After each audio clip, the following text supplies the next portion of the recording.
Well, perhaps two of the most talked about speeches from the United Nations General Assembly are from the leaders of two dueling nations. That's Israeli Prime Minister Benjamin Netanyahu and Iranian President Mahmoud Ahmadinejad. Of course, Netanyahu had that unforgettable cartoon bomb with a clear red line drawn. His speech was aired in full on multiple mainstream networks. Iran's speech, however, was cut short, and that means viewers didn't get to see this. There is no doubt that the world is in need of a new order and a fresh way of thinking. An order that aims to revive human dignity and believes in universal happiness and perfection. An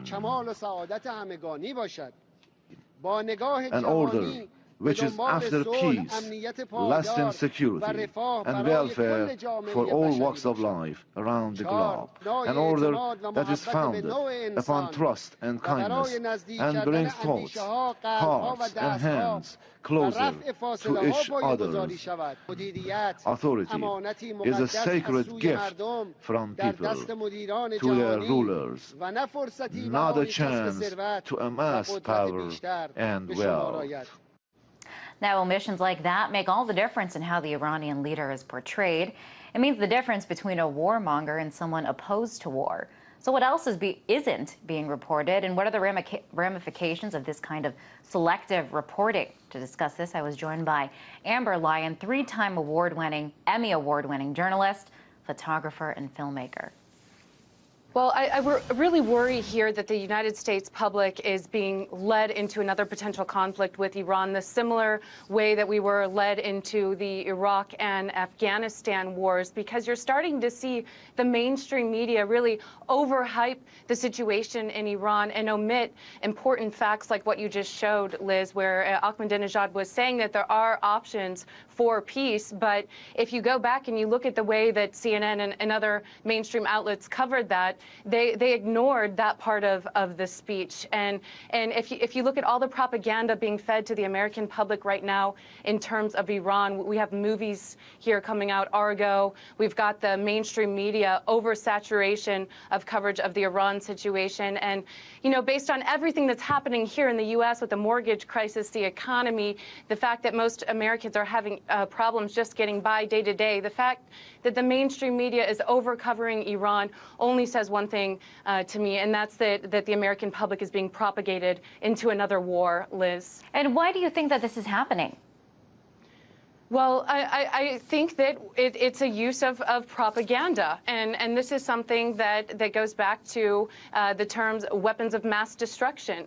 The American public was fed that phrase over and over and over leading into the Iraq war, and now we're starting to see it as far as nuclear weapons and Iran goes in the U.S., Liz, and I just fear that the public is continuing to be fed propaganda that unassuming Americans don't realize they're being fed to lead us into another potential conflict. Now, the job of the media is supposed to be, you know, this fourth estate and to, you know, show, all possible angles and basically just to report the truth.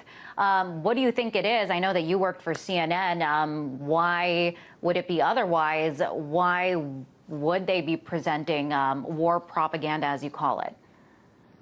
Well, I really can't speculate as to exactly why this is going on, but I can tell you that when I was working for CNN, we did have a documentary that we aired on the Bahrain situation, and that's where we have our naval base, which is right across from Iran, so we strategically want to keep that naval base, and it was very difficult to get stories on about Bahrain. I even came out a couple weeks ago talking about the censorship of that documentary on CNN International. And above all, Liz, I feel that the American public is not being fed the true story about what's going on in this region, and it's very dangerous, because when the public is constantly fed messages that are potentially leading us into a war that may not be necessary, it's not fair to the American people, and it's not fair to journalism, because the truth isn't being told here. What's being told here is the way that these networks networks want to spin the truth,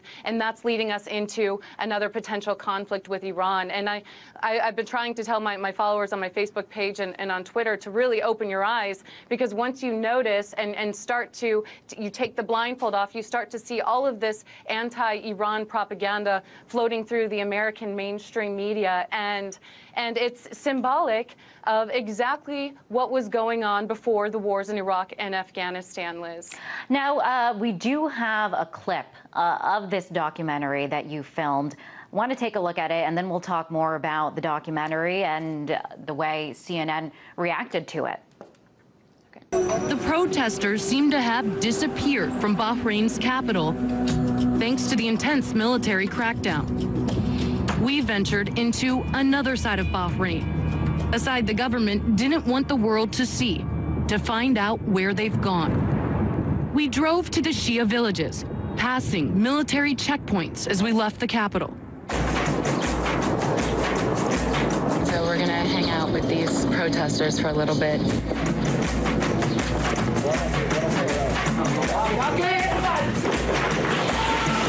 This is what the protests look like today. Young boys who've been hit with tear gas.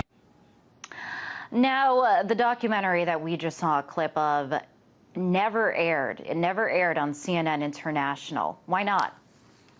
Well, I still haven't been given an exact reason as to why it didn't air. I went and visited with the president of CNN International, Tony Maddox, twice on behalf of my dumbfounded crew, and we were never given an answer. And so I started investigating the situation, Liz, after several employees who'd been at the network for years approached me and said, you need to look into this. There's something going on. It's very strange. They're not airing your documentary.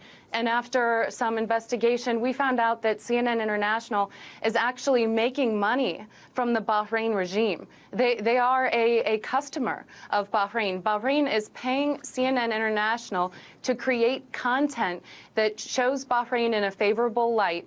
And then air, also not only to create that content, Liz, to then air that content on CNN International. And in one of the shows, it was called I List Bahrain. It was back in 2010. It was sponsored by Bahrain. And Richard Quest was live from the country for a week talking about the Formula One race and how progressive Bahrain was and how the Crown Prince was a reformer. Well, we saw in February 2011 that under the Crown Prince's rule, the military troops shot and killed unarmed protesters in broad daylight. And this is very dangerous, because what CNN is doing, and they're not only taking money from just Bahrain, they've also produced similar content for Georgia, Kazakhstan, and other nations as well, Lebanon. And what makes this dangerous is they're not disclosing to the viewers that these sponsored programs are actually being sponsored. Or if they are disclosing it, it's in very small gray lettering at the bottom of the article. And that's dangerous not only to our foreign policy, but once again, making the American public and the public in general that's watching this network think that there are rosy situations happening in these countries when that's not the case, as we've seen with Bahrain. And it's defrauding viewers, and it's defrauding their own journalists. I was not told, as a journalist working at the network, that this was going on. It wasn't clearly disclosed to me that at the same time I was investigating the Bahrain regime, Bahrain was a paying customer at CNN, Liz. And you did this all, you found this out all through your own research. What did CNN tell you in terms of when you were like, hey, why aren't you playing my documentary that I risk danger and to bring this story? And what did they tell you as to, why they weren't playing it?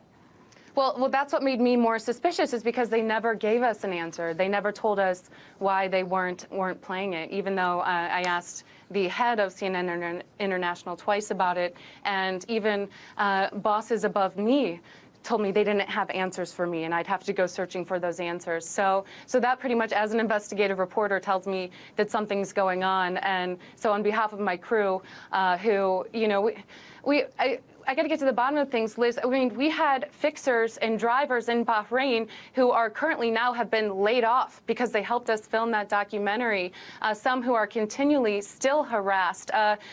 Doctors Without Borders employee who actually drove us into these villages to show us doctors who'd been beaten by security forces. He risked his safety. Several months after our documentary, his home was burnt down, and in part activists say because he helped CNN with that documentary.